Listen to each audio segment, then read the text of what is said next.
All we have to decide is what to do with the time that is given to us.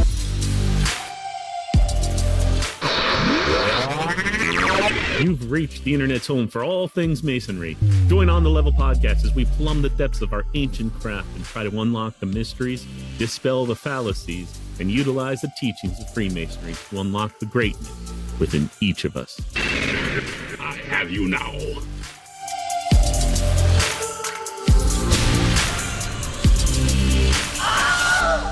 Let's go! Yeah, get it! Welcome back. I love it. I love it. Please hold your applause, please. Seriously, not for us, guys. Calm down. We're not worthy. We're not worthy. Buddy, how are you? Man, I'm good. Good to be back. Good to be back. I saw some other people thought it was good that we were back. So, hey. People didn't forget about us. Well, either that or like, who are these guys? This is phenomenal. Yes. Freemasonry? Another one? Yes. We were one of the OGs, actually. Yeah. I don't know. I feel like there's a lot of podcasts out there these days, and people talk a lot about Freemasonry.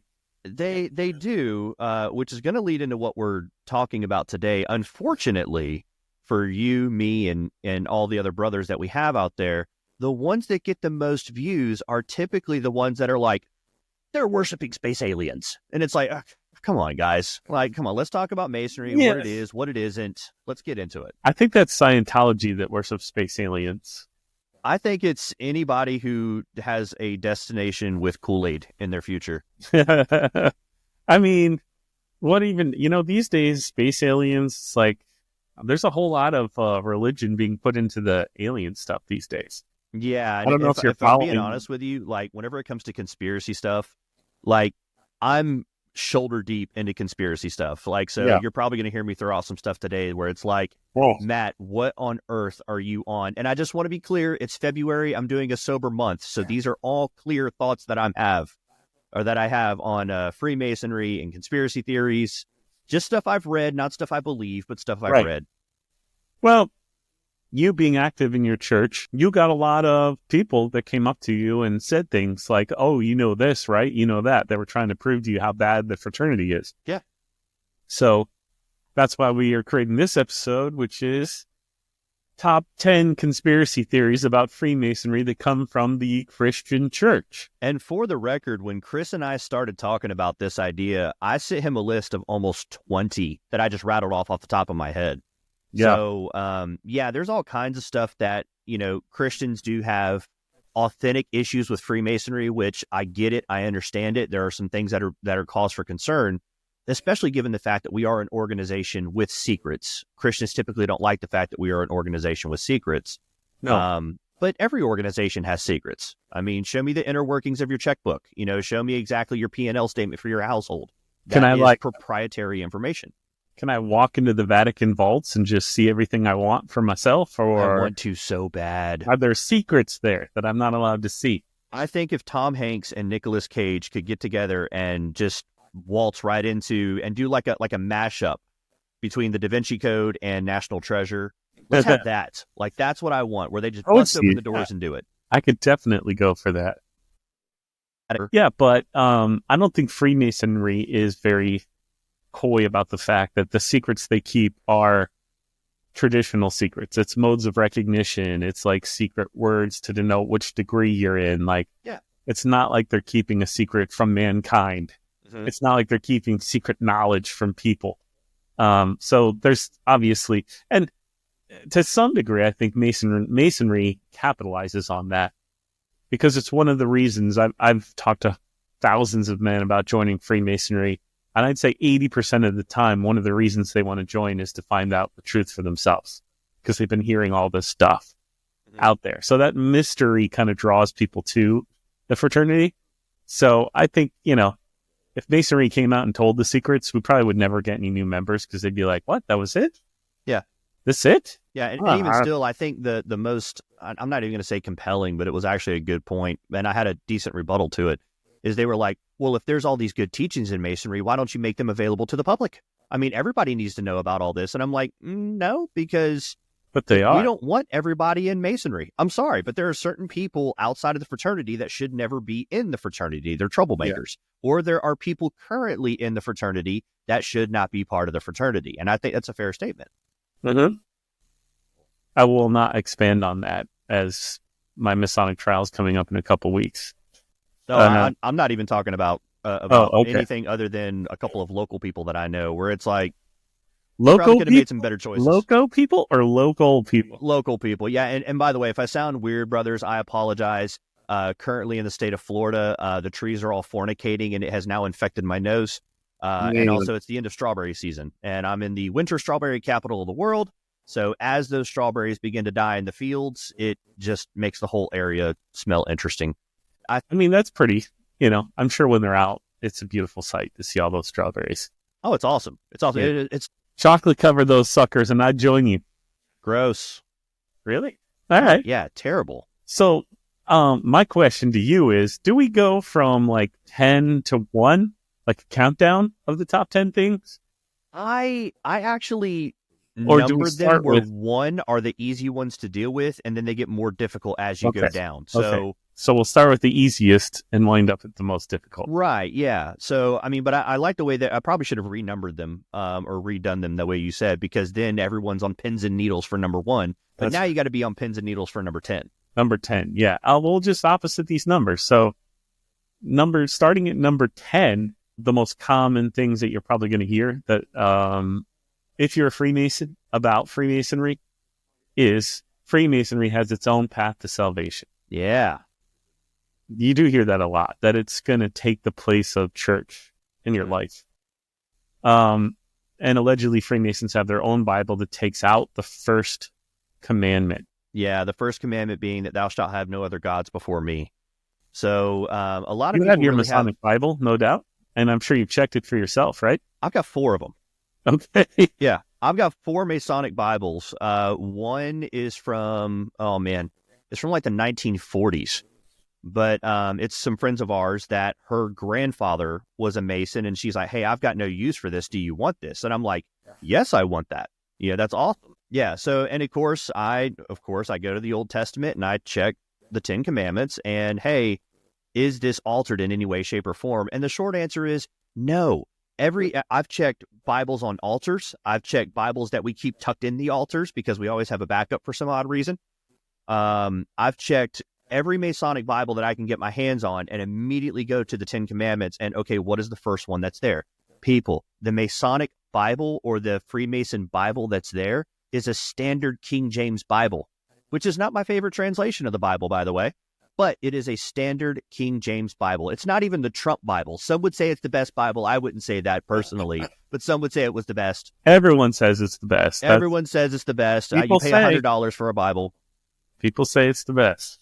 But no, it's just a standard King James Bible. That's all it is. I mean, it's not standard in the sense that there are some pictures added to it, right? Like we have some George Washington's photos in there. I think King Solomon's pictured in there. So maybe it's in the beginning, right? They talk a little bit about like how Freemasonry relates to it a little bit, but then you've got essentially the same Bible everyone else has. Dude, my daughter has a Bible where Daniel in the lion's den, the lion has a smile on its face. Let that sink in for as long as you need. Well, here's the other thing. Outsiders probably feel like we're coveting our Bible above another Bible. And we can explain that very easily. So when you become a Master Mason, which for an average person takes in the United States, at least in the jurisdiction of Florida, about 6 months on average to work your way through the 3 degrees. Sure, if you're in England, it might be 3 years or 7 years, but here it's about 6 months. And it's a long journey. You're doing a lot of work. And at the end of your Master Mason degree, you are presented with your personal Masonic Bible. And inside that Bible are your degree dates and the signatures of everybody that was there the day that you were made a Master Mason. So it is kind of a keepsake and a memorabilia item for you personally and your part in the fraternity. So I don't know how you guys did it down in Sarasota, but at my lodge, we only got our Bible, the working tools, and our apron after we did our Master Mason give back. Do y'all guys do the same thing, or is it right whenever you're raised? We award the Bible the same day of their Master Mason degree after the lecture. Okay. Because it's given to everyone regardless. Not everyone's required to do a give back for their Master Mason degree. Mm-hmm. So obviously, if you don't do your give back, you should still get your Bible. What you won't get is your apron. Yeah. So that's obviously a whole separate presentation for once you do give your Master Mason proficiency. Mm-hmm. But we like to give it out that day. They actually get their dues card that day. A lot of lodges don't have that prepared and ready, but we have a great secretary process in our lodge, so they have it all ready for them. They're handed their dues card, they're handed their Bible, they get it all on the same night. I didn't get my dues card until probably, I think it was like a month and a half after, because I was raised on December 9th of 23. And I think it was in January, I went over to Lakeland Lodge, and one of the brothers over there, was flipped out that I didn't have a dues card, and yet I was trying to attend a meeting there. And he's like, why don't you have your dues card? And I'm like, bro, they haven't been sent out yet. And so I had him look up on the Grand Lodge website. I had already been installed as junior deacon at this point. And so I had him look up on the Grand Lodge website, and I'm like, you see where it says junior deacon right there at the bottom? That's me. That's me. I'm junior deacon. And he's like, well, do you have your ID on you? Of course I have my ID. So check it. And finally the secretary called us back, and he's like, yeah, I just haven't gotten around to sending out the dues cards yet. So there you go. And even still at Lakeland Lodge, here we are in February. I still don't have my dues card for Lakeland Lodge, but I've got Amity. So hopefully that works out. Yeah. Amity should work in the state of Florida. Should. You have some of the brothers that do not like Amity at all. They want you to have the raised seal dues card, and they are like, no, I'm not accepting that crap. And I'm like, come on, guys. I take it they were over the age of 60. Yes.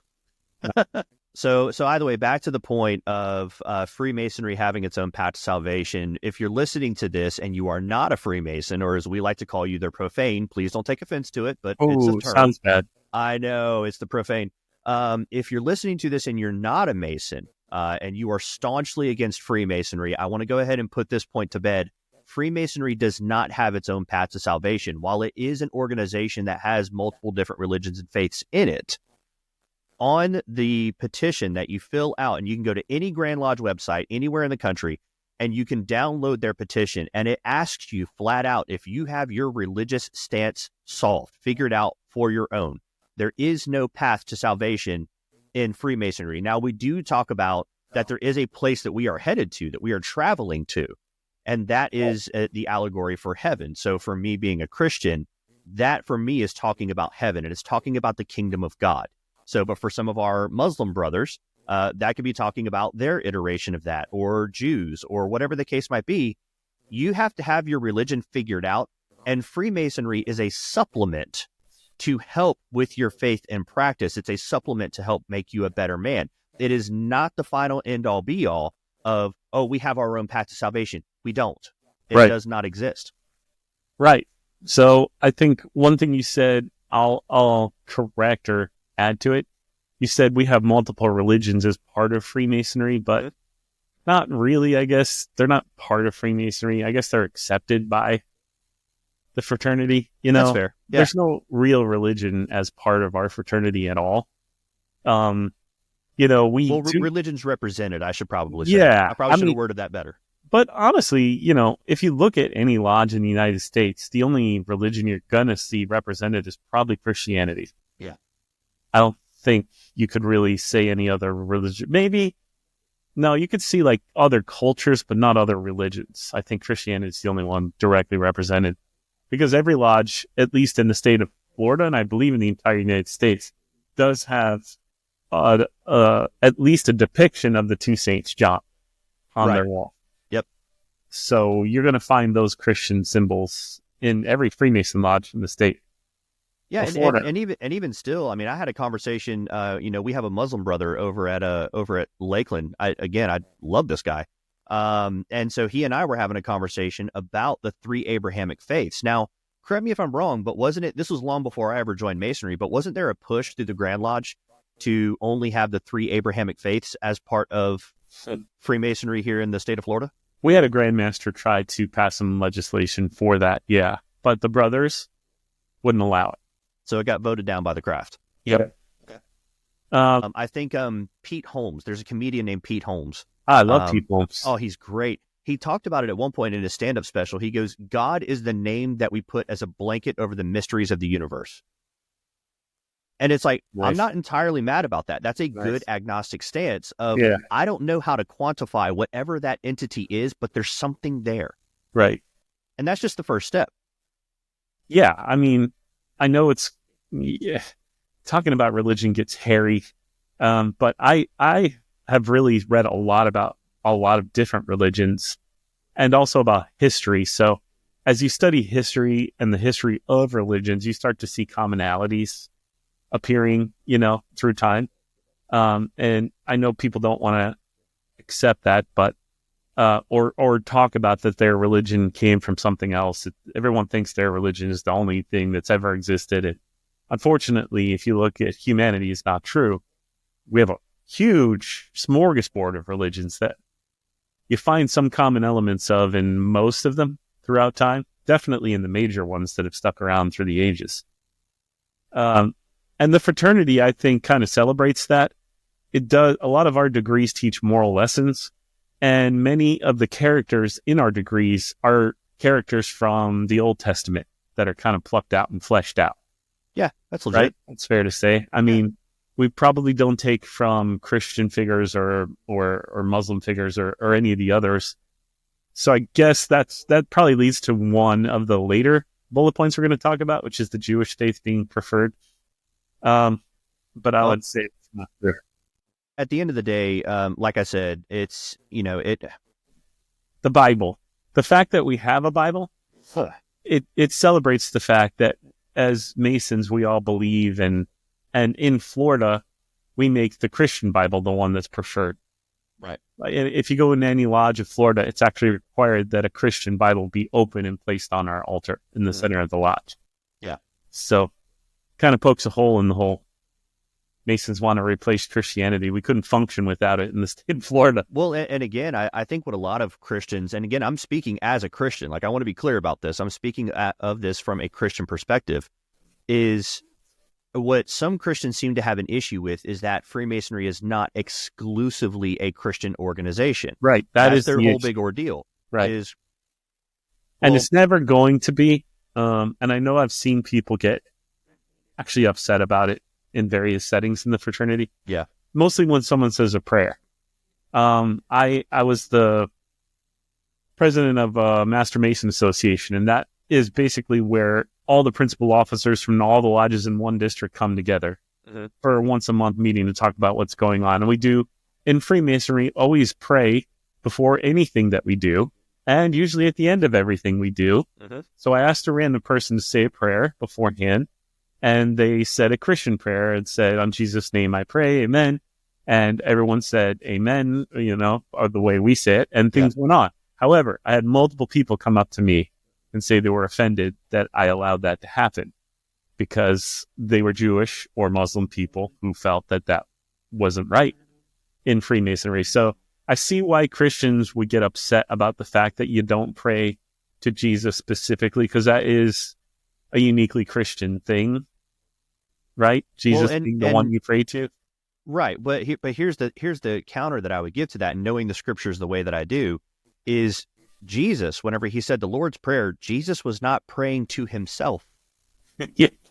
He was praying to God. So there is nothing wrong as a Christian or a Freemason to pray to God. That is perfectly acceptable in the Christian faith. And if you are a Christian that says, "Oh no, we're only supposed to pray to Christ," I would counter you with this: no one goes to the Father but through me. You're going to the Father. You're speaking to the Father in the Christian faith through the name of Jesus. You're not speaking directly to Jesus. You're using Jesus as a vehicle to speak to God.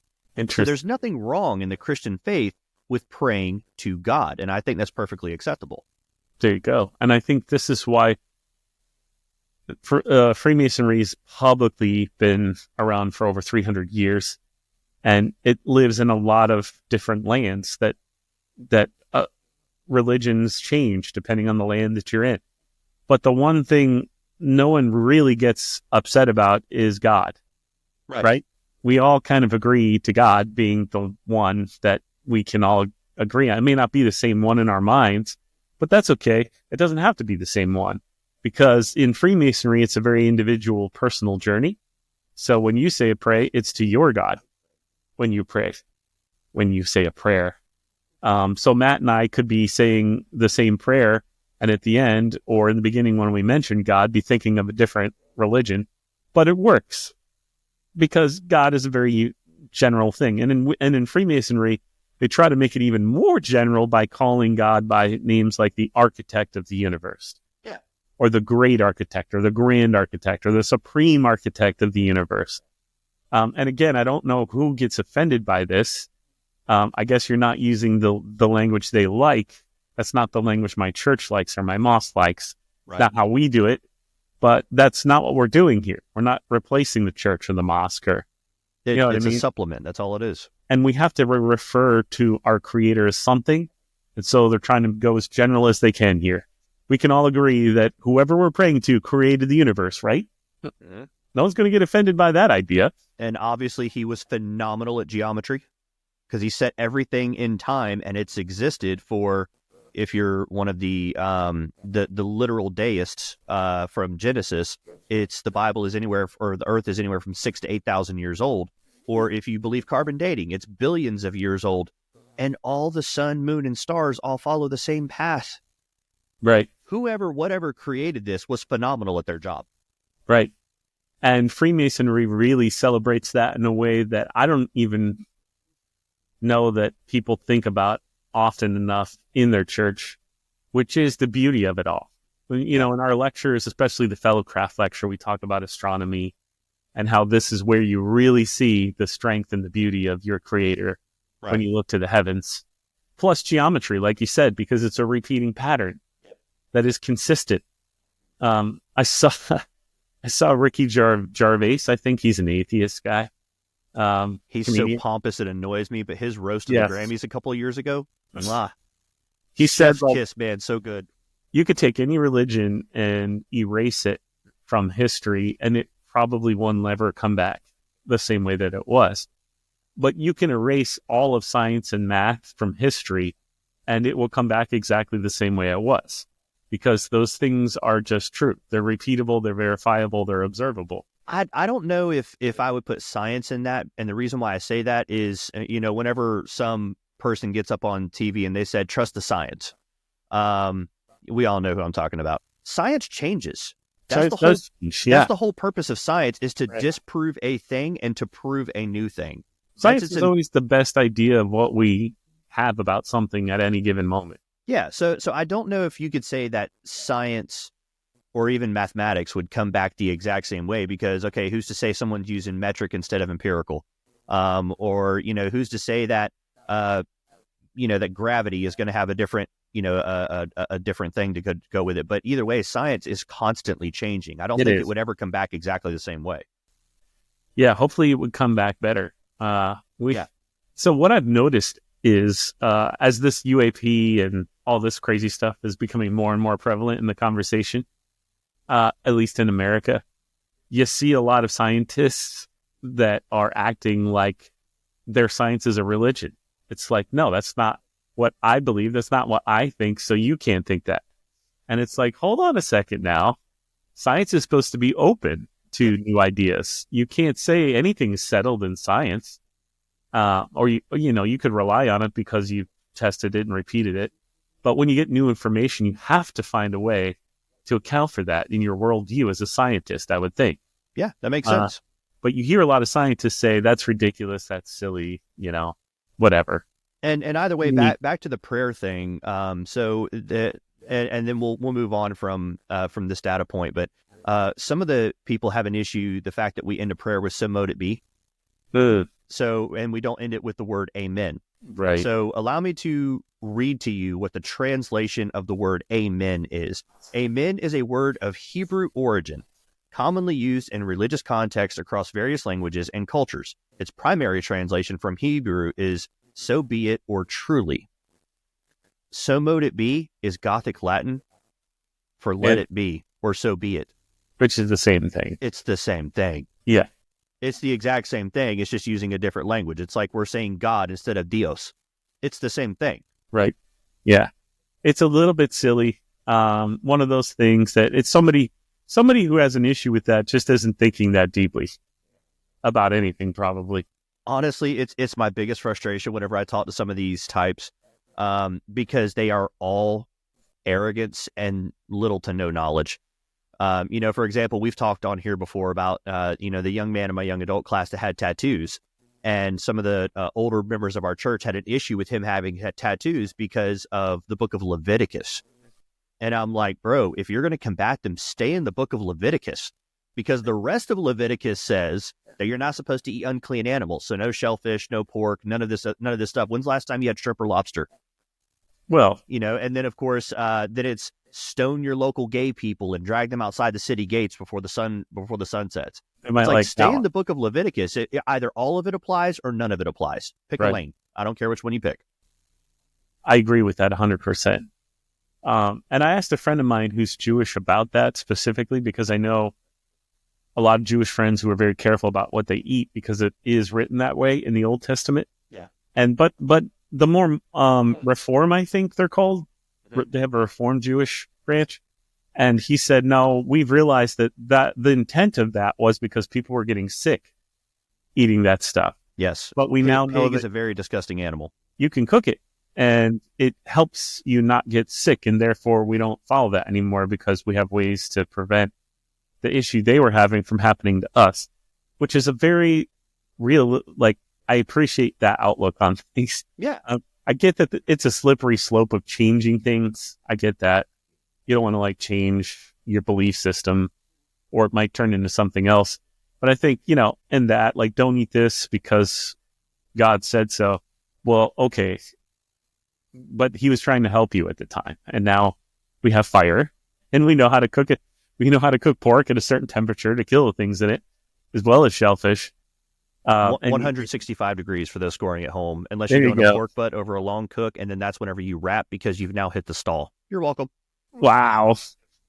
I don't know about shellfish. You probably don't cook shellfish, do you? I don't eat shellfish anyway. Oh, dude, yeah. I'll throw lobster on a grill in a heartbeat. Oh my gosh, it's so good. Lobster? Yeah. When I hear shellfish, I think of the oysters and the nasty things people eat. No. So I'll do scallops, shrimp, and lobster. Those are my shellfish. So every year we go to the Keys for a mini season. Nice. And so we've been doing that ever since I was a kid. So so come July, early August, you'll see me. I'll have scratches all up and down my arms and everything. It's from their antennas. So all their horns face forward as a weapon of offense. So it's they'll sit there and they'll just scratch me all to kingdom come. And I'm just doesn't change my day. You're delicious. I don't care. Well, there we go. I hope that we've answered sufficiently the idea that Freemasonry has its own path to salvation. It doesn't. It only took us 35 minutes to answer one question. How long do you have today, sir? Here we go. We could do this. Number 9. Yep.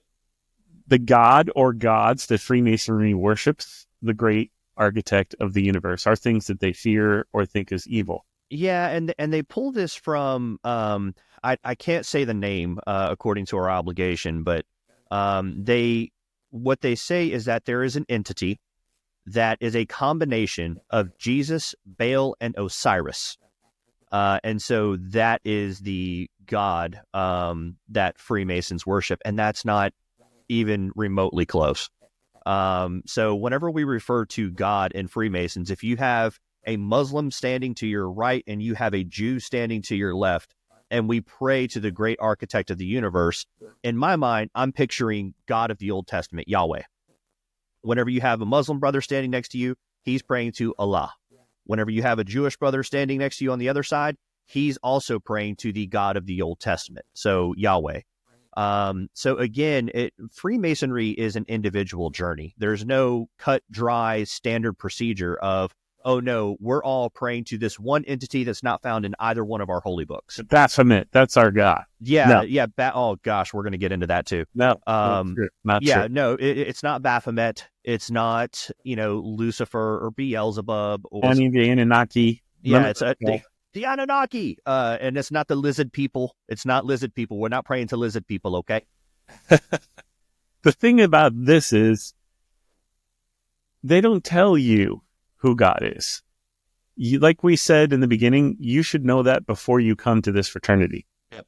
And whoever you said is the God that you worship is okay with the fraternity. They're not going to try to change your mind or say you're wrong or what about this or what about that. It's never going to come up. And back to that point, that specific point that you just brought up, if Christians have an issue with Freemasonry not being an exclusive Christian organization, you better not be a member of Costco or Sam's Club or your local gym or your local golf club. If an organization has to be 100% exclusively Christian for you to be a part of that organization, you can't go anywhere. You can't even go to Publix to buy groceries because you're going to get atheists in there. You're going to get Muslims and Jews in there. Of course, the Jews aren't going to hit the pork section, but that's aside the point. I mean, if you just look around inside your own church, you'll probably see some people that are questionable if they really believe enough to be considered the same religion as you. Well, and still, what is a church? A church, Christ said, I did not come for the healthy. I came for the sick, right? A church is a place for sick people who are trying to become better. What is Masonry? It is good men trying to become better. That's all it is. That's right. I mean, at the end of the day, that's all it is. Good men trying to be better. It's a fraternity. With all of the ceremonies, you have ceremonies. Okay. There are ceremonies, I agree. But every religion has its own ceremony. Every fraternity has its own ceremony. Yep. You join a fraternity in college, you're going to have a ceremony attached to it. Yep. This isn't uncommon. It's not out of the ordinary. And even if you look at certain ceremonies within the church, whether it be the Lutheran Church, the Catholic Church, Baptist, Pentecostal, the ones that handle snakes, I don't know what those ones are.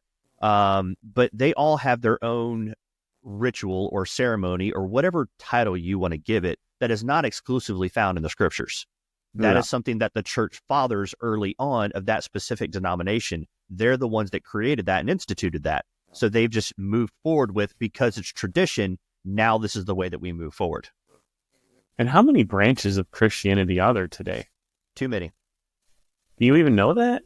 No, I do not know that. So I've been a part of a Lutheran church, a Baptist church. There are more than 45,000 denominations of Christianity. Doesn't surprise, because even in the denomination that I come from, the Church of Christ, there's multiple branches within that, and you have certain churches of Christ that, and this is how petty it gets in the Church of Christ. And I'm sorry, my COCers, but we are petty. They're very legalistic, and so it's like if that Church of Christ down the road has a kitchen. Well, Paul said that, do you not have kitchens at home to eat food at home? So that church down the road that has a kitchen is now anti-Church of Christ because it has a kitchen. No, dummy, it's that they have a kitchen. And Paul was talking about getting full and drunk on the Lord's Supper. Read it in context, my guy. That's beyond my understanding. Dude, if you want to get into denominations, I will wreck the rest of this podcast about denominations. There are a lot of them, though. We can agree. It's insane. There's a lot. And here's the thing. If you even want to consider it from an aspect of spiritual warfare, the best thing that the enemy of Christians, Satan, the best thing that Satan came up with was denominations. You mean to tell me that we can split and disagree on something petty and stupid and never speak to these people again? It's like, no wonder the world's devolving into chaos, is because believing people are not standing up and saying there is a better way to conduct yourself than this madness that you're doing. I will, I'll go a step further. Run it. And say that as somebody who was in a situation where I was an atheist at one point in my life, my son had an accident that changed my perspective on things. I struggled to get into church. Every time I went, I felt like I'd get further from the relationship I was trying to create with my creator. It was not good. And Freemasonry has really helped do that in a way that I didn't get when I went to church. And I think it's because it's not so dogmatic. Like it depends on which church you go to, which rules they have, and, who's good and who's bad and all that stuff. Whereas you can go into any fraternal lodge of Freemasonry and they follow the same rules. No one will care if I'm one denomination of Christian or another, or I don't know what to call myself. That no one's going to care or judge me as long as I'm trying to be better as a man. Yes. And by the way, so on our last podcast, we got a comment on how we shouldn't be talking about politics within Freemasonry. Do you realize how many comments we're going to get just on covering these topics right here? It's going to be a lot. About religion. It's like, guys, we can talk about religion. We're not in a tiled meeting. Like, we can discuss it. That's something we've repeatedly dealt with. And our philosophy has always been, if you struggle to talk about those things, you haven't learned your early lessons in Masonry yet. So you need to go back and check yourself. Yeah. Clearly, we're not allowed to talk about this stuff in an open lodge, a tiled lodge, rather. Which I totally get. Why would you? You're trying to do business. You got a small amount of time. Why would you be talking about this stuff? Doesn't make sense. However, Freemasons are not prohibited from talking about anything unless you live in the state of Florida, and then maybe you won't be allowed to talk about certain things. But we're not supposed to be prohibited from talking. We're supposed to explore, ask questions together, and learn together from our different experiences. So, and for what it's worth, for the section that you edited out, I agree with you. Huh. So future you, like in a couple of days, whenever you're editing this, just know. Thank you. I'm with you, bro. From both this me and future me. Thank you. Yeah, exactly. Okay, so number 8, Freemasonry and Satan worship. Are Satanists allowed? So one of the big things that keeps getting thrown around in the social media circles, and even the preaching circles, like there's a preacher out of, I think it's out of Nevada or something like that. He wears an amoeba blazer whenever he preaches. He did like a 14 or 15 part study on Freemasonry, and he's like, oh, they exclusively worship Satan. So exclusively worship Satan. Now, my thing is, and I'll be transparent about this, I studied Freemasonry for almost 15 years before I ever approached the West Gate. Before I ever filled out a petition, I studied the fire out of it. And I realized that a lot of the stuff that comes out about Freemasonry is typically conspiracy theories. It's people that were kicked out of the fraternity, people that were looking to make a quick buck, people that felt like they were wronged by the fraternity, whatever the case might be. And so it kind of led me into it. So I'd be lying if I said that at least 20% of me, whenever I joined Masonry, a good 20% of me was trying to see, is there anything nefarious here? Because if there is something nefarious and something as bad as everybody says that it is, I'm going to blow the top off this thing, and actually expose something as evil as this, especially as a devout Christian. Being in Freemasonry, and especially having gone down the York Rite, I haven't found that at all. Not even a little bit. If anything, it's actually strengthened and emboldened my belief in Christianity to the point where I'm not just following doctrine talking points anymore. I'm not just following tradition anymore. I'm actually reading and studying esoteric Christianity. I'm studying the church fathers, and it's actually led me to a much deeper understanding of my faith using the same tenets out of Freemasonry that we talk about. It's also made my interactions better, being able to keep my passions under control. Maybe it's a human thing. We tend to lose the forest for the trees. If you focused on the message and the meaning more than the legalistic side of anything, you're going to be a happier person. Probably be a better person. So are we Satan worshipers? No, that one's easy. Yeah. And Satan's never mentioned in any of his forums that I'm aware of, nor are we led to do anything.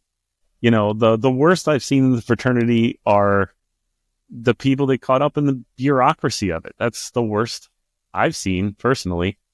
And that's not part of the fraternity. That's a human problem. There's another data point we're going to get to. It's number 2 on this list, is that Lucifer is mentioned in some Masonic writings, but not in the aspect of what you would think. So more to come. Stick to the end of the video to see that data point.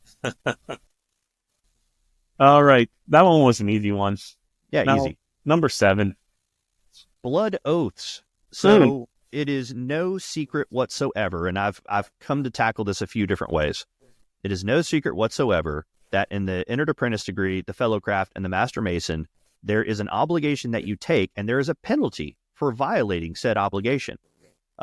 It has to do with a physical nature of something. Oh, so is that what they mean by blood oaths? That's what they mean by blood oaths, is the penalty. Your hand and drip blood or something, and that they'll hang you by your ears and tickle your feet with a feather until you can't stand it anymore, and then you confess to sin. I don't know. No, so, we do take an obligation, which is similar to an oath, I guess. No, it's not. It can't be the same thing, right? So they refer to the obligation as a blood oath. Is that if I do not fulfill this, then penalty will come upon me. Fair enough. So, when I bought my home, I had to sign a paper that said if I didn't make the payments, they would take my house. I made an oath to pay. So the counter to that would be is that, yeah, but they're not going to, physically harm you in any way. You're just going to be homeless.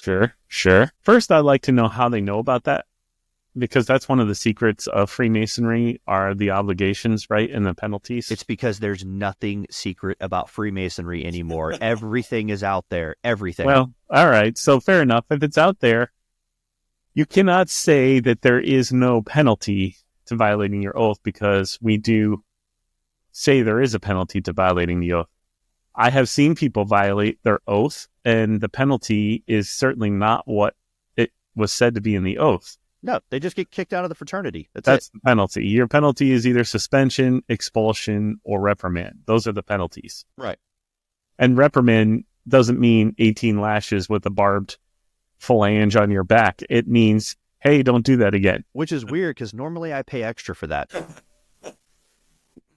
No, so even still, they harp on the fact that there is a oath or an obligation within Freemasonry, and there is. And so again, I've come to tackle this a handful of different ways. It depends on how far you want to follow the logical argument, okay? So the logical argument is, well, you shouldn't swear by anything in heaven or by your own head, or, Jesus talks about that. Let your yes be yes and your no be no. Right. Which is perfectly fine. I'm totally on board with that. Have you ever signed to get your license renewed, where you swear or affirm the information that you put on there is true? Or have you ever been sworn in for testimony at a planning or commission hearing where you raise your right hand? Do you swear or affirm the testimony you're about to give is the truth, whole truth, and nothing but the truth? Or I'll even take it a step further. Have you ever been to a marriage ceremony? Yeah. Where a marriage ceremony says, forsaking all others until death do us part. That is technically a blood oath, right? Yeah. And even still, marriage ceremony or marriage vows are not found in the scriptures at all. That is something that has been made up. That is, it's people that are taking things way out of context and exaggerating them. Yes. Is what that is. Look, because like you said, there are a lot of oaths that are taken, and I don't think the one that we take is any, like we talked about, the only penalty you're going to get for breaking the oath that you take, and in the worst cases, you can be expelled from the fraternity. Well, and historically, you can't find any example of a person being murdered in the way that Freemasons talk about the penalty for violating our oaths. You can't find that anywhere at all. But to kind of allude to a future episode we're going to do about Born in Blood from John Robinson, is the blood oaths and those obligations that you take and the oaths that you swear is more tradition-based than it is anything. So rewind the clock back to the 1300s, whenever the Knights Templars are being hunted down by the Catholic Church. They had to be super selective on who they allowed into their ranks. Now, right. Some would argue that Templars and Freemasons merged at that point, which I'm in that camp of I believe they merged at that point. Because even if you look at our mosaic floor, you look at the symbol in the back of the room that has the dot, the circle, and the two lines on the outside. If you look at all of that, that's all Templar symbology, or it could be taken as Templar symbology. And so they had to be super particular about that of who are we allowing in here? And by the way, you are going to keep your word about this place, and you're not going to reveal this because this is what we're going to do to you.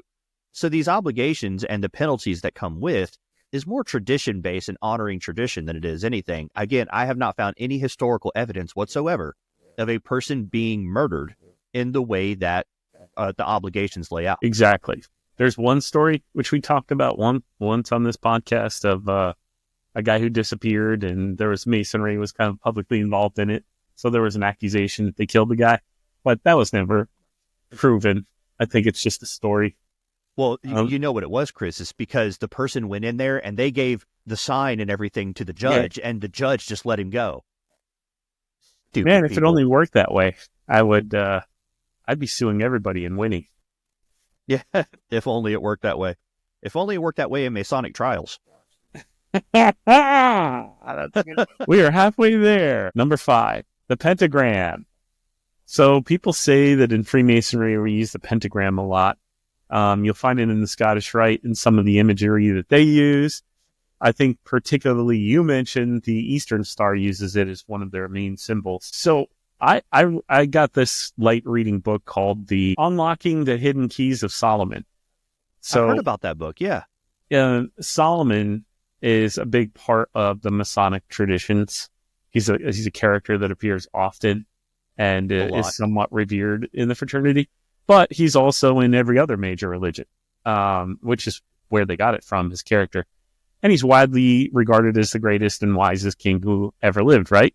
You have the story in the Bible of, the two women, and it's like, cut the baby in half, because he wanted to see who really loved that child. That's the reason. I mean, how wise could you be with like 300 wives and 700 concubines? You don't have the time in the day, my guy. You're running a kingdom. He was a busy guy, that Solomon. Mm-hmm. But in reading the book, there is so much symbolism that I think Christians would view as satanic. It was shocking to me. You really can't do any of the things that he's saying you should do without using pentacles and pentagrams. And so I don't know at what point the pentagram became such a negative thing or associated with, Satan worship. I guess Satan worshipers generally try to use reverse imagery. So an upside down cross, an upside down Star of David. Maybe that's how it got there. Well, and I'm glad you hit on that. So the upside down cross is one thing that people talk about where they're like, oh, that's satanic. Okay. So I will remind everybody who is a Christian listening to this, who has an issue with Freemasonry. I'm not talking about the brothers. I'm talking about the people that have an issue with Freemasonry and some of the symbolism. Whenever you see an upside down cross, that is not satanic. That is the cross of St. Peter. If you remember your scriptures, Peter was set to be crucified, and he said, I am not worthy to be to be crucified in the same manner as our Lord. And the Romans that were at the time, they were like, bet, we got you. So they crucified him upside down. So that way it would not be in the same manner as Christ. So a lot of this stuff where it's like, oh no, that's satanic imagery. No, it's not. You need to learn history a little bit better. And the Eastern Star is such a good organization. It's hard to believe that. It'd be hard for me to believe that they're worshiping Satan. Still, the 5 points of the star, if I'm not mistaken, it's alluding to 5 women found in the Old Testament, correct? Right. Yeah. Like I'm not an Eastern Star person. I don't have the time for it. But that's one thing that whenever we're setting it up and I'm asking, I'm like, hey, by the way, what are, all these symbols and everything? Because there's like a sheath of wheat, a chalice, all this other stuff. And I'm like, What are all these things? And they're like, oh, it's representing 5 women that are found in the Old Testament that were pivotal women in the Old Testament. And Solomon, I think Christians view Solomon as a good guy, right? In their religion. Yeah, I don't know anybody that speaks ill of him. If you're going to speak ill about Solomon, then you got to speak ill about David. And then, of course, Christ comes from the line of David, right? The line of the tribe of Judah. So if you're going to speak ill about that, you're speaking ill about the line of Christ. And at that point, you're treading on dangerous territory. I just wanted to make sure, because if you've ever looked at the seal of Solomon, apparently there is a pentagram as part of the seal. Ooh, now I want to look that up. Stand by, ladies and gentlemen. There's a star with 5 or 6 points. Oh, that's just the Jewish star. Yeah. And why? Because he was Jewish. We need to get Jonathan Green back on this podcast where he starts talking about alchemy with the symbol. Oh yeah, alchemy was very important in Solomon's time. I don't see how Solomon was a Satanist when he used the pentagram in his seal. No, I mean there's an argument to be made that so God told Solomon in the Old Testament where he said, "Hey, don't marry women from a foreign land because they'll pull you astray." And they did. He married women from a foreign land. They pulled him astray. He ended up building altars to Baal, Ashtoreth, and Moloch in the high places. So he built them in high, like up in the mountains and everything, right, which was a point of like respect and everything. So that's just how it was done. Yeah, for him being so wise, he did some dumb stuff. He really did. But at the end of the day, I don't think all the symbolism of Freemasonry is what some Christians think that it is. It's just you need to learn history a little bit better. Yeah. I mean, we have symbols like a coffin and a skull and crossbones. And of course, because it's death related, people assume you're worshiping the idea of death. That's ridiculous. The cross is a symbol of death. In itself, it's a symbol of death. Like Jesus died on it. It literally was the vehicle of his death. So how can you not comprehend that? It doesn't mean you're worshiping death to use a symbol that is part of death. Here was my first telltale sign that there are some fanatics within the Christian religion. So my family used to put on a Halloween party every year. And when I say Halloween party, Chris, these were legendary Halloween parties. We would take our barn. We had like a 4,000 or 5,000 square foot metal barn that we would convert that into a haunted house. So it would, and like we would connect two barns together. So we have like the wood barn where the company started at, and then we had the metal barn that was for storage. We'd empty all of it out, create the everything. I mean, at one point, one guy gave us his old vehicle, his old truck that he was like, oh, I'm just going to get rid of this old truck. Do you guys want it? We're like, yeah, we absolutely want it. We flipped it in the ditch on the way to our house, and we're stopping people. Like we had a cop car set up and everything. We were stopping people, and we're like, hey, do you know this person? Can you get out and identify this person? And the person under the sheet would, jump out and scare them. Nice. One of the funniest things ever. But I remember there was a lady in the church who had an issue with us throwing a Halloween party because everything to do with Halloween is satanic. And we sat there and we thought about it for a little bit. Actually, my mom was the one who rebutted her on this. And she's like, well, what about a skeleton? You have a skeleton inside your body. Does that mean that you're satanic? Well, no. Well, what about bats? Well, what about pumpkins? Well, what about all? And she started just listing it on and on and on because we didn't have like, demons and everything flying around. No, it was just like we had a guy in a Jason mask with a chainsaw that we took the blade off of. Like that's what we had going on. Yeah, my wife grew up in a very conservative family, and they did not celebrate Halloween. Her family doesn't believe that. They think that Halloween is worshiping Satan or something, I guess, is what they think. It's fine. It's fine if you want to think that and you want to apply those standards to your own house. But if you have, like my daughter, like this past year for Halloween, we dressed up as, my wife was Moana. I was Maui. So I had like this big inflatable costume. I think I sent you a picture of it. You did. Where I've got like this big inflatable costume with a wig because I'm bald and I have to have one of those. So by the way, how do you people do it with hair? Disgusting. I was sweating all down the back of my neck. Gross. Anyways, thank you. And so my daughter was Hey the chicken. And so it's like, all right, we went around and just asked people for candy. It was great. It was a great time. There you go. Pentagram. It's not evil innately, and it's certainly not worshipped in an evil way in Freemasonry. The pentagram isn't even part of any of the 3 degrees that are part of proper Masonry. No, and even still, if you read the Florida Digest states that the Eastern Star is not an appendant body of Masonry. Even though we do a lot of stuff together, it is not an official organized appendant body of Freemasonry. And that's something I found just this past week researching something in the Digest. But that was point 6 that we had. It wasn't number 5. That was number 6. That was 6. Yeah. All right. Number 5, Freemasonry being a Jewish and or Jesuit order. And there are certain rabbis that have gone out and talked about how Freemasonry at the top is all Jewish and that it is a Jewish and or Jesuit order. Now, we need to clarify the difference between Jewish and Jesuit. Jesuit being a branch of the Catholic Church, Jewish being other. We all know, what the Jewish culture and belief is. So, Chris, what are your thoughts on that, on Freemasonry being Jewish and or Jesuit? I don't know where it's coming from. I think that the 3 degrees revolves around characters out of the Old Testament.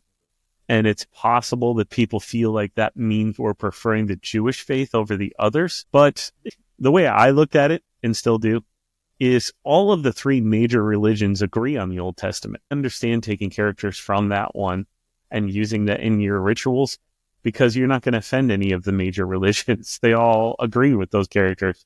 Well, and even still, the disagreement between the 3 Abrahamic faiths, and y'all guys heard me say it earlier, what I mean by the 3 Abrahamic faiths is Islam, Judaism, and Christianity. The disagreement between the 3 of them is the blessing of Abraham. Did it go to Ishmael, which was Abraham's firstborn male son, or did it go to Isaac, which is the one that he had with Sarah? So that's kind of where that split happens. And even still, if you go to the tomb of Abraham that's found in, I couldn't even tell you what country it's in. I'm sure I can't pronounce it. But there's actually a divide where if you want to go down the Muslim path, then you can go down the Muslim path. They view Abraham as their forefather, and they believe Ishmael got the birthright. And then if you go down the Jew or the Christian path, then it goes through the path of Isaac. It's a great conversation to have. It's a great historical study. And that's why some Muslims that I've researched, they view Jews and Christians as cousins.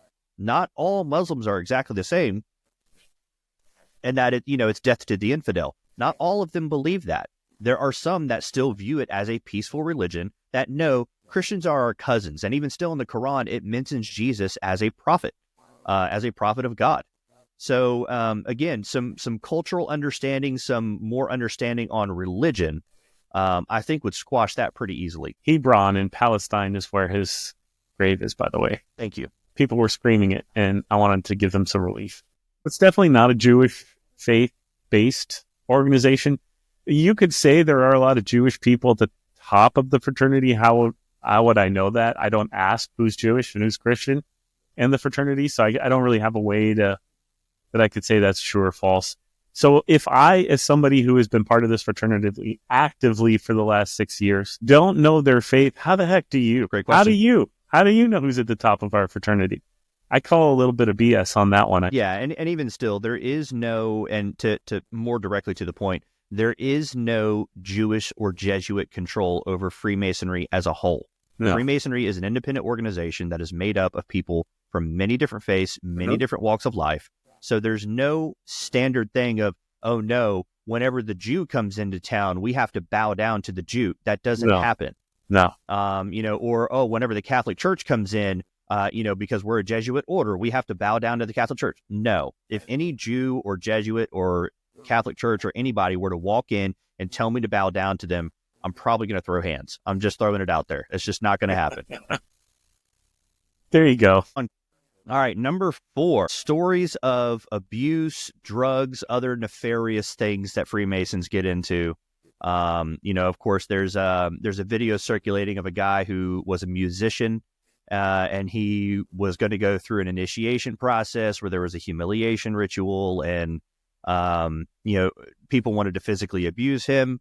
There's also stories out of other countries. Is that the guy that said you have to get peed on or something? No. That's a different guy that we'll get into later. But yeah, so I mean, there's all kinds of these stories that whenever you get into Freemasonry, that you have to go through some sort of a ritual, that you have to go through a humiliation ritual, that you have to sacrifice your kids to the fraternity, and let people have their way.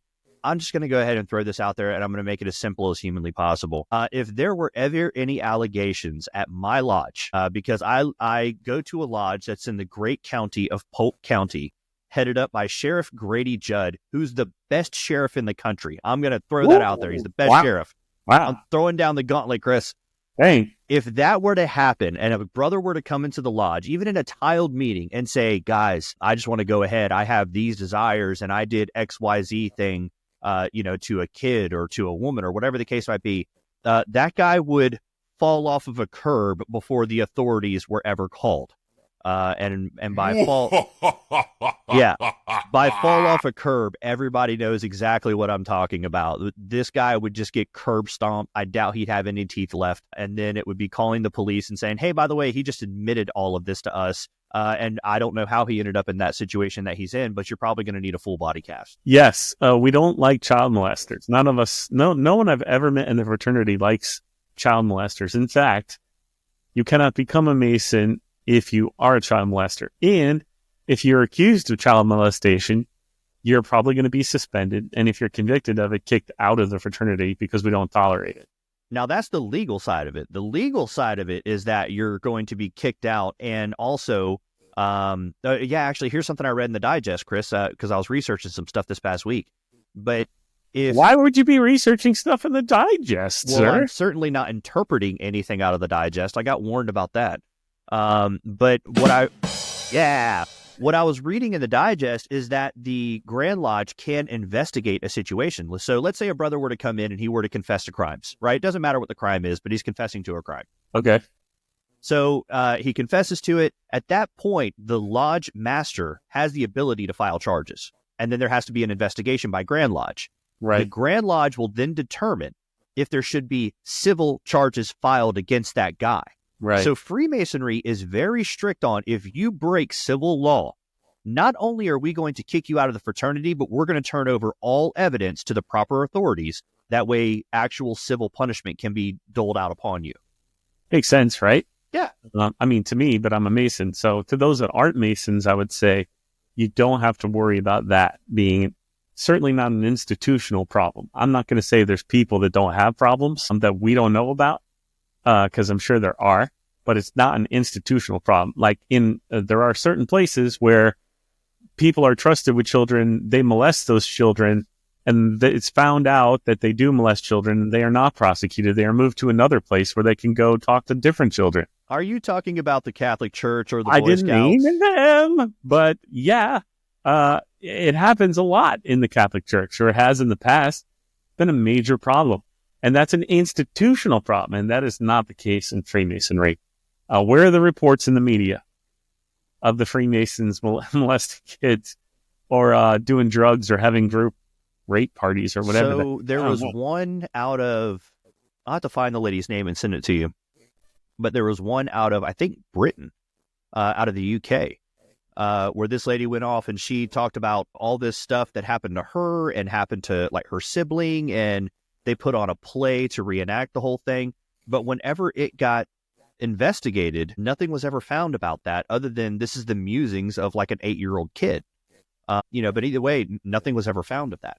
What was the accusation? The accusation is that in the lodge during a tiled meeting, they were performing horrendous acts on children. And that there was a ritualistic murder, and of course all the stuff we're always blamed of doing. I'm sorry, but I've never seen a ritualistic murder, like still to this day. No, I haven't either. It's offensive that anyone would even accuse us of doing something like that. It's all day long, but at least have something to back it up. Yeah, that's ridiculous. This one's just ridiculous. I mean, you can call me all kinds of things. You can tell me that I have fantastic hair, but if the facts don't support it, they don't support it.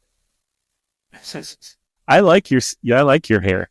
This chrome dome, like, can you see the reflection off this thing right now? It's like shiny. It is a perfectly shined cue ball. That's what it is. It's almost like you have a halo. It has an angelic glow coming off you. I love it. Oh, all right. Number 3. So number 3 is one that's constantly brought up. And Chris, it's a picture I sent you last year. There is a picture that is floating around. And I can share my screen if you'd like me to. I could pull it up and share my screen. Probably should. Okay. All right. Yeah, I was kind of shocked when you sent this to me because I had never seen the picture before. I'd never heard of this story that people were telling about us before. But it did cause me to have to research it, and it was pretty fascinating. Okay, so I'm going to share my screen for those who are watching on video, and this is going to be from your favorite website, X.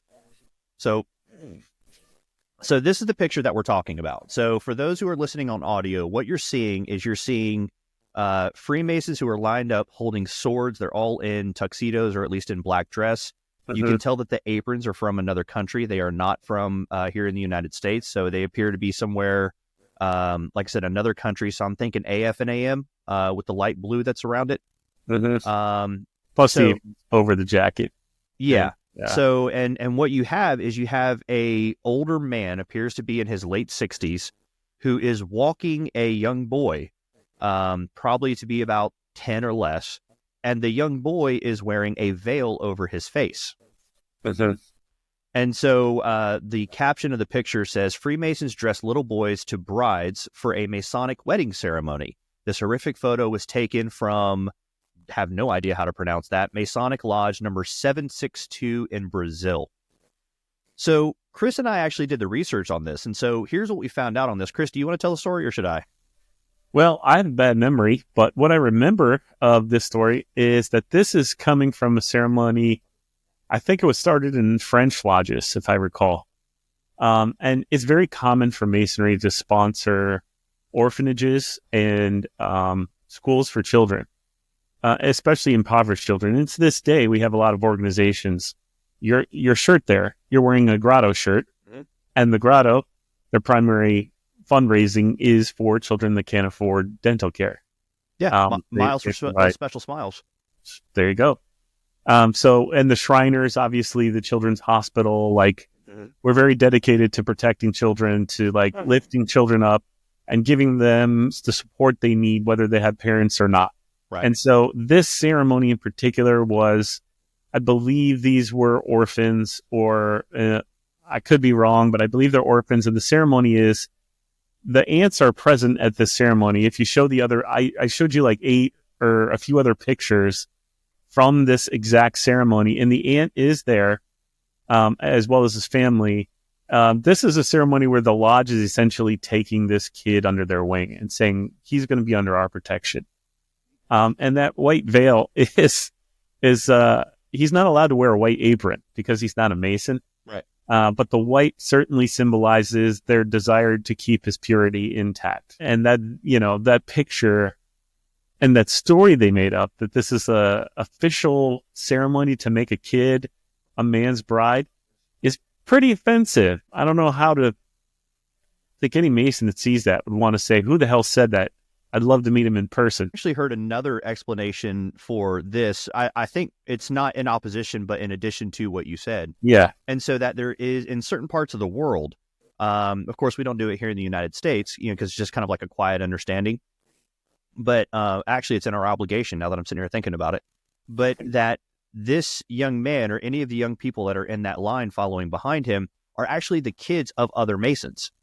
Yes. And so the purpose of this ceremony is that should that father die, whoever the father of this young man is, should that father die, the lodge will then take that young man under their wing and raise him as one of their own. And so they'll teach the lessons, they'll make sure that he's taken care of financially, that he gets all the teachings that he needs from an older male.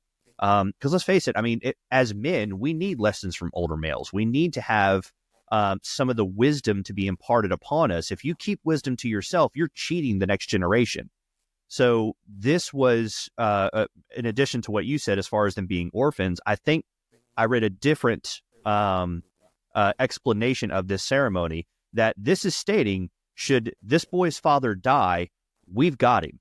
And that father now knows that. He knows that this young man will be taken care of in the case of his death.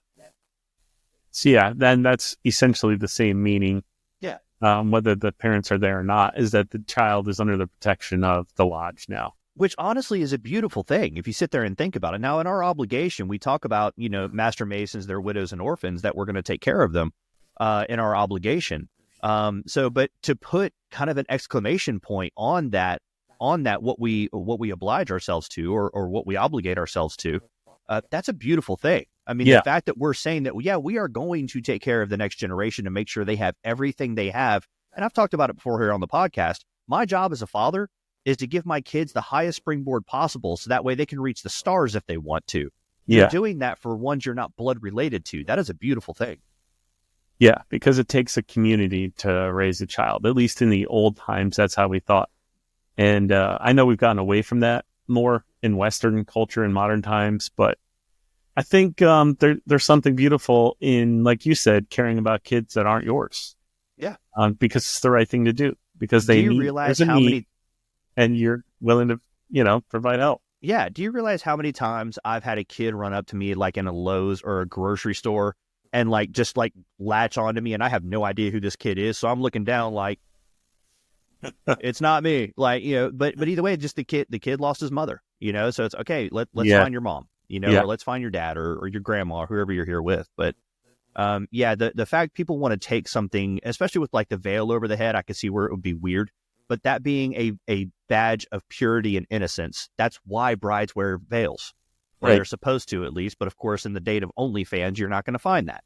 No. So I'm convinced that 90% of women should not wear white to their wedding. If you know, you know. So, well, I can guarantee you that's not a wedding ceremony. That guy is not going to be marrying a child. That's fake news, 100% all the way. All right, number 2. We are working our way down the list. Number 2. We actually have a show map this time. This is crazy. This is happening. Number 2, Albert Pike and his mention of Lucifer in both Morals and Dogma, and something else he is credited as saying. Now, Chris, you've read Morals and Dogma. You've been through the Scottish Rite. So if you could shine some light upon the name Lightbringer, if you will. Well, that's what Lucifer translates to, is Lightbringer.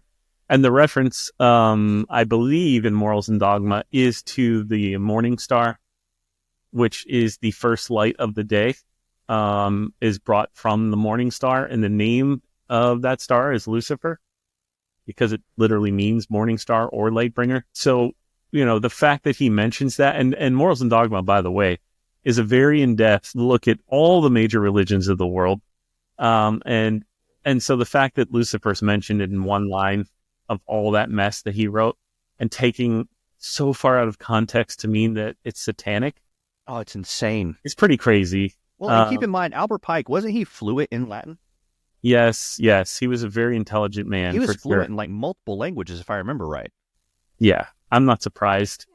Now, you know the Bible pretty well. You were raised and you have been active as a Christian. I know a couple of How things. many times is Lucifer actually mentioned by name, Lucifer, in the Bible? So this is something that came later. Don't believe that Albert Pike was intending to say that you should worship Lucifer. Here, by the way, in the King James version of the Bible, it is mentioned one time. The name Lucifer is The mentioned? name Lucifer is mentioned one time. That would be Isaiah 14:12. Fun fact about the book Isaiah, out of all the scriptures, whenever they found the book Isaiah in I believe it was the Dead Sea Scrolls, that was the only book in the Bible that was word for word perfect. It was absolutely perfect. So they had the translation of Isaiah that made it throughout all the years, all the generations. And then they found the Dead Sea Scrolls. And Dead Sea Scrolls or Copper Scrolls, one of the two. But they found these old scrolls that were in like a vase, like a pottery vase in a cave. And they opened it up, and the book of Isaiah was the only one that was word for word perfect. But Isaiah 14:12 states, "How art thou fallen from heaven, O Lucifer, son of the morning? How art thou cut down to the ground, which didst weaken the nations?"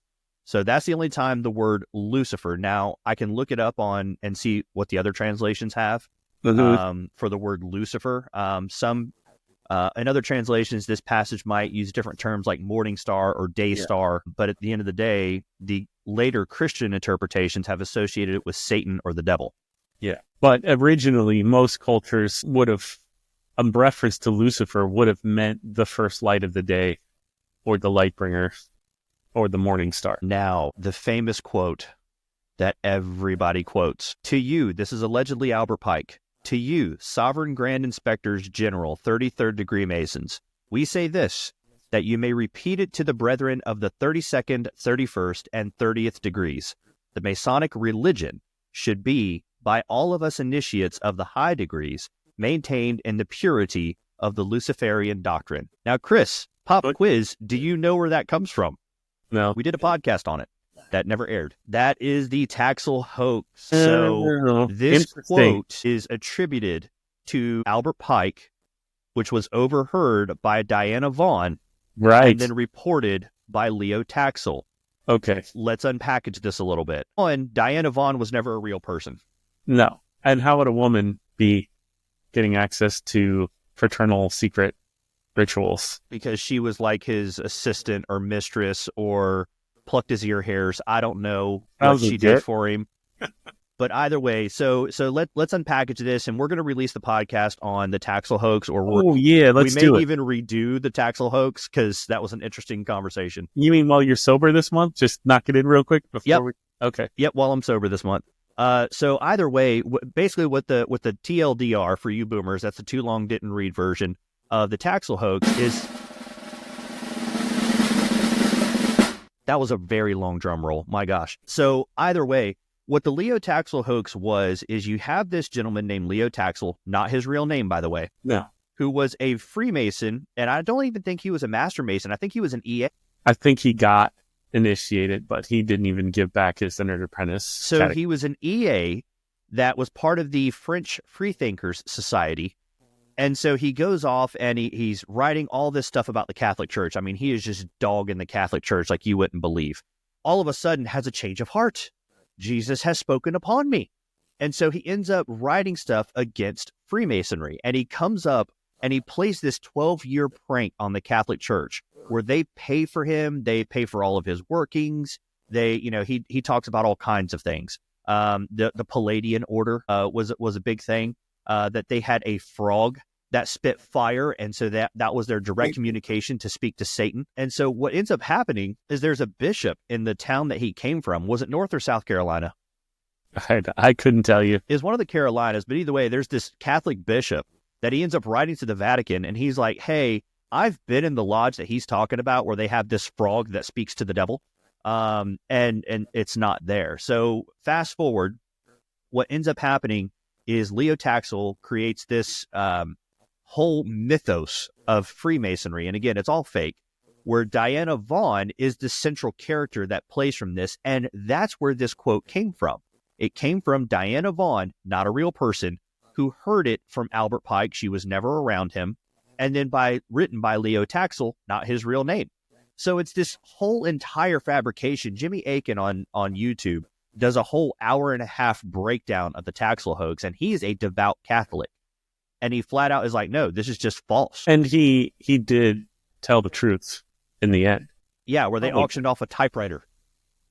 He did publicly say, hey, I made all this up. Yeah, and then guess what? As soon as he got done with that, he went right back to dogging the Catholic Church. So he played a 12-year prank that we're still suffering for today. So this quote of, if you ever hear it, that Masonry or the Masonic religion is a Luciferian doctrine, and that's the authority of Albert Pike. You know, Albert Pike was a central authority in Freemasonry. First off, Albert Pike's opinion in Freemasonry doesn't hold any more weight than mine does or Chris's does or anybody's does. No. He is just a person that is in Freemasonry. He is not somebody that, they are official teachings that we have to, teach and all this other stuff. No, he's just a dude in Freemasonry. And then secondly, he never said this. This was completely fabricated. Yeah. So there you go. Another one that's super easy to verify isn't true. That doesn't stop the people from saying it. They're just not educated. We got to alleviate their ignorance for them.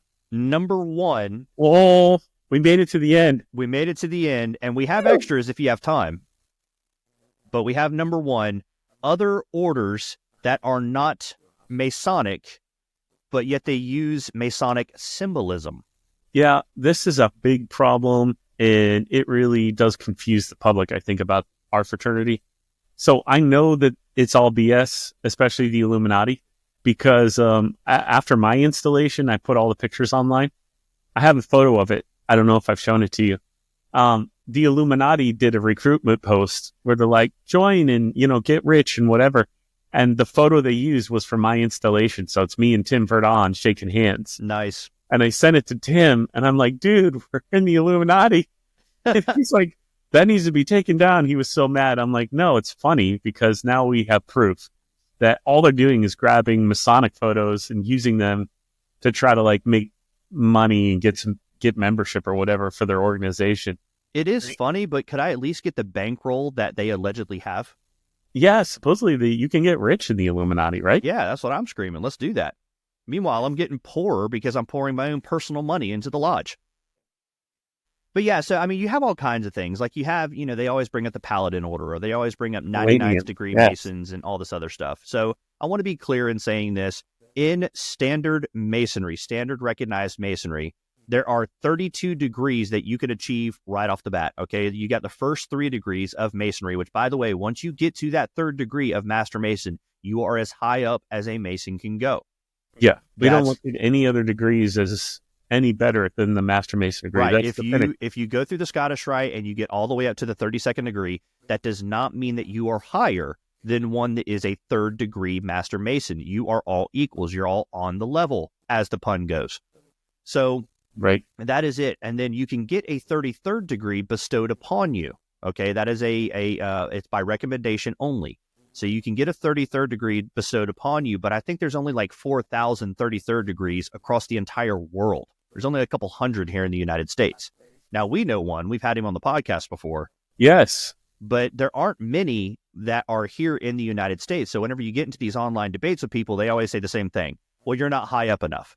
Well, unless you're a 33rd degree Mason, it's like, bro, you have no chance of ever meeting a 33rd degree Mason because they're all old, they stay off the internet, and they don't get into debates with you silly people. It's true. The 33rd degree is an honorary degree that the Scottish Rite confers or prefers on someone for a lifetime of work. So you don't get that when you're 20 or 30. That's something that really is probably going to be generally people that are much older. And, that's the only degree I haven't gotten in the fraternity other than some of the, I wasn't a member of DMLA, so I didn't get some of those degrees. And you're not going to get it with what's coming up in March. What's that? Your trial, my guy. Oh, my trial. Right. How could I forget? Yes. Very looking forward to that. Too soon? I bought my plane ticket. Sad part about that is my birthday's on the 28th. So I literally got to spend my birthday flying down there for this trial. Ugh. Which is not making me happy, but whatever. Yeah. I think people might not be aware of the Golden Dawn. You might not be aware of Andrew LaVey, who made the Satanic Church. Is it Andrew or Anton? Anton LaVey, sorry. Yeah. I assume it's Andrew, and Anton is a short of that, but no, Anton LaVey. That's a weird dude. He basically started like the opposite of Christianity, right? It's like the Church of Satan or whatever. I don't know what he called it.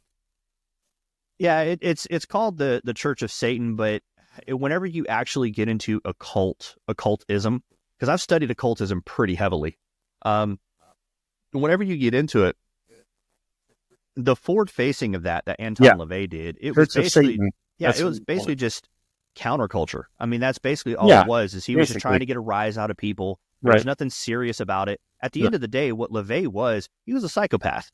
This guy was a psychopath that used Masonic symbolism to create something called sex magic. Okay? So, like, this guy was just basically coming up with new ways to get laid and say, oh, no, you can have sex with me and speak with Satan. And it's like, well, it's actually part of a whole bunch of esoteric traditions that go way back, the sex part. Because... Which is fine, but we're not first century Sparta.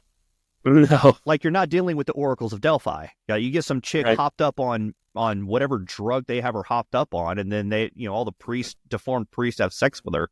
That's not what we're doing. No. We don't even have women to have sex with in our fraternity. It's all dudes, which is weird. I guess we have those goats. That's why we have the goats. I don't know. The goats. Oh, God. But no. There are other organizations that use Masonic symbols for their benefit, but they are not Masonic. And the general public wouldn't know the difference. In fact, some Masons sadly can't tell the difference, which is really sad. Mm-hmm.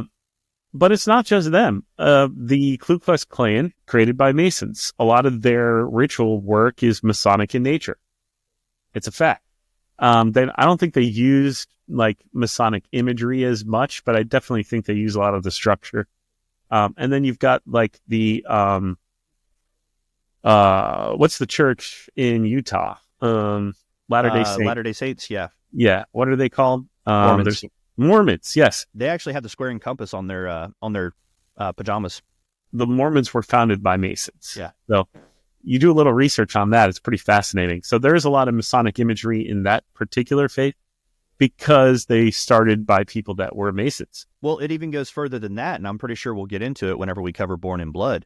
But even the pirates in the Caribbean, in the 1600s, and of course all of us know the story of like Blackbeard and not Jack the Ripper. No, I can't remember this guy's name. I'll have to go back and play Assassin's Creed for it. But either way, so a lot of their symbolism, like the skull, the Jolly Roger. The Jolly Roger is a skull and crossbones. Yeah. So a lot of and even still, like, pirates were very educated. They spoke multiple languages. They were very educated whenever it came to battle tactics. That's why they were as successful as they were. And they were directly going against the crown. So whenever you look at what they did, a lot of what they did used Masonic symbolism. They had and it was also Masonic, code, right? Yeah, Pirates Code, yeah. And even still, like their initiation and their rituals and everything were very similar to Masons. And even still, I believe it's the charge, if I'm not mistaken, that says that as a Master Mason, you are now a friend to pirates and corsairs. Really? So, yeah, you would know it. You're a Gold Carrion member. I don't remember those words, but could be. Oh, hold on. Now I got to look it up. Oh, blur in my old head.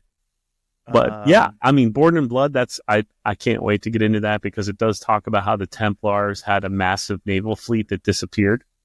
And there is a logical track of thought that could take you from the Templars' naval fleet to generations later, these guys living in the Caribbean with that fleet, living under a similar code that are not fans of the crown. So it may not be in ours because it looks like it's out of the UK. Yeah, I don't think a Master Mason is informed that he becomes a brother to pirates and corsairs, and it's an English ritual. That's awesome.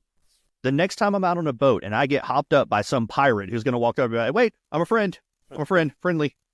There, you see, right here? Yeah, friendly. Fair enough. There you go. Those are the top 10 things that you're going to hear about Freemasonry if you talk to, I guess, predominantly Christians who don't like Freemasonry and they don't know why. There you go. It's because they heard those kinds of things about our fraternity. Yeah. And of course, we have another one that we're probably going to end up covering, and it's the conspiracy theories of Freemasonry outside of the church. So these are the things that Christians have against Freemasonry. And so now you have some tools to either be able to research it on your own, which I would highly encourage you to do, use a little bit of logic and reason, study some history, and a lot of these things can be very easily, combated. So the two types of people that I have found in the church that whenever you talk about Freemasons is typically the older people that are in the church. And when I say older people, I'm talking like 70s and 80s. Whenever you talk to them and you say, hey, what are your thoughts on Freemasonry? The older gentleman that I'm speaking about, I asked him at one point, I think it was right after I had gotten raised. I said, hey, what are your thoughts on Freemasons here in the church? He was an elder at my church. I said, what are your thoughts? He said, I don't know much about them. I've never joined the Freemasons, but I know they're a very respected and respectable organization. Great. That's what we should aim to be. But you have this new movement that's really starting to gain traction of, oh no, Freemasons are evil, and here's why they're evil. No, we're not evil. The fact that we're a society with secrets, it doesn't necessarily mean that we're evil. That we don't have to blow the lid off and expose everything. But at the end of the day, you're going to get those two very different dichotomies. And then it was funny. I asked another guy at my church, another brother at my church, and I said, hey, so what are your thoughts on Freemasons? And he stuck out his hand to shake my hand, and then he gave me the grip. And I was like, he's a Freemason too. That's so rare to happen out in the wild. It is kind of like, ooh. Yeah, and even still, so you're going to hear people talk about, as you're combating some of this stuff, and I'm speaking to our brothers out there, you're going to hear about, well, the 99th degree Mason and all this other stuff. That's complete hot garbage. That is typically found in the Prince Hall affiliation. I'm not going to say all Prince Halls, but it's in some of the Prince Halls. For example, here in the state of Florida, I think we have like 7 or 8 different branches of Prince Hall. So it's like every time they have a disagreement, they just create a new Prince Hall Grand Lodge here in the state of Florida. But you have some that you've got to pay like $15,000 and you'll get the 99th degree bestowed upon you. And of course, if you stack, 10 guys in a room, you just made $150K in a weekend just by giving them a piece of paper that you printed off with Microsoft Word and clip it. Right. Yeah. I'm always shocked when I hear how much they pay for their dues and their degrees. It's insane. But I guess it makes sense. They take it more seriously probably than we do. I don't know if they take it more serious. So there's 2 metrics of protecting that. So one could be the dues, but if I got to pay, $3,000, $4,000, $5,000 for my yearly dues, I'm not going to be a Mason. Like just my budget can't sustain that right now. So I'm not going to do it. If I got to pay $15,000 for a degree, I'm not going to do it. I believe the onus should be on the brothers of the lodge, but the brothers of the lodge should be protecting the West Gate. At least that's my opinion of it. So yeah, you can have like at our lodge, the dues are $152 a year, but you got to come to 6 meals before you ever are given a petition. You have to come to at least 6 meals, and we're very particular on who we allow in there. You make them come to 6 meals first? That's our lodge. So that's not anything that's found in Formal Digest. But yeah, we make them come to 6 meals. Now we meet 2 times a month. So yeah, you come to 6 meals. We get to know you, get to know if you're a good person or not, what your intentions are. We'll sit down and talk with you, throughout the meals, or we'll sit and talk in the library or whatnot. But yeah, so it's 6 meals at our lodge, and then we'll give you a petition if we think that you're worthy and well qualified. Wow. That's what, 3 months they got to stick around? Yeah. And honestly, Lakeland has a pretty high recruitment number. So people seem to respect that, which I like it. They didn't do that with me. I mean, with me, I think Well, you were already a Mason. Yeah. You were already Mason, so it's different. No. I'm talking about whenever I joined at Turkey Creek. Well, here we are, Matt. We've given we've got an agenda. We went through an agenda. It took us about 45 minutes longer than we probably needed to. Nah. But we have more. We have more we want to do. I think we should definitely take a look at we're going to look at our previous recordings and see, now that we don't care anymore, what we might put out. We might re-record some stuff because Matt's sober now. Could be a whole different vibe. So you're going to be hearing about the Taxel hoax for sure coming up. We have a whole bunch of other content planned. We have other top 10 things like this that we want to go through. We're not slowing down. we're speeding up. So if you have any ideas for topics or things you want to hear about, things you like or don't like about the show, email Matt and he will deal with it. My email is chris@onthelevelpodcast.com. You son of a biscuit. That is correct. You can email me at chris@onthelevelpodcast.com. And no, if I'm being honest with you, I'm super excited for Born in Blood. I'm yes, going to do an Born old in school Blood book report on Born in Blood. And the other one I'm super excited for, but you're going to have to read the book before we do it. Okay. Is generational communication. Yes. Communication in Freemasonry, the fourth turning. I want to dive into that so hard it hurts. I will read that. I will. I'll be happy to. I'm going to go get it today. And I can probably read it in a couple weeks. We'll get caught up and we'll put that out because it sounds like that's something that could help a lot of lodges that have intergenerational people attending. Well, it especially can help with not giving too much away. You have, and I'm just speaking generationally from an archetype perspective, right? And you can trace this back over 400 years. The boomer archetype and the millennial archetype are destined to do this. I mean, they are destined for it. And so you see that currently in Freemasonry. You see it in the lodge. You see it it doesn't matter what level of Freemasonry you want to talk about. You see that. You see it in churches. You see it in politics. So I'm really excited for that because it'll teach the younger brothers how to communicate with that boomer that you're talking to or that Gen Xer that you're talking to and vice versa.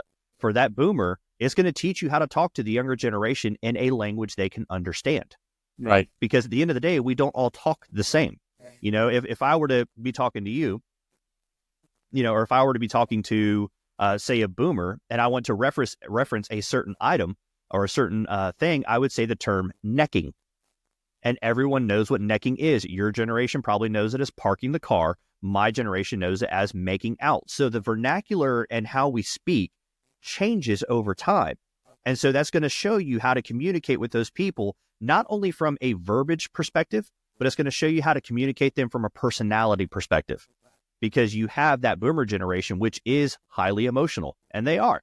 You have the Gen Xers, which are more laissez-faire, like, okay, whatever happens, happens. But you have the millennials that are very headstrong and say, all right, let's burn this mother to the ground and recreate it the way that it should be. I think you see that in society right now. I think you see that in the lodge right now. So yeah, let's definitely dive into that one because I think it's really going to benefit a lot of brothers. Yeah, really helpful. And eventually we're going to have to put your lodge saving plan up that you had created. We'll maybe just add that to the Facebook page as some content for people. Yeah, let me take some names out of it. So that way we don't put some brothers on blast. But redacted, and we'll put it on the website too. We need to get people using our website more. So yeah. I think you're going to find on our website, I'll put up the marketing reimbursement plan that I had originally created for the state of Florida. I think we want to make it available to everybody in every jurisdiction. So we'll put it out there to try to help you guys and other helpful things. We'll have a whole section on the website for helpful tips for Freemasons. Yeah, exciting times. Thank you so much for taking the time on your Sunday to record, my brother. Absolutely. Always good to spend some time with you. Yeah, man. Looking forward to having a drink again, but a couple more weeks, we'll get there. All right. On the Level Podcast, we are out.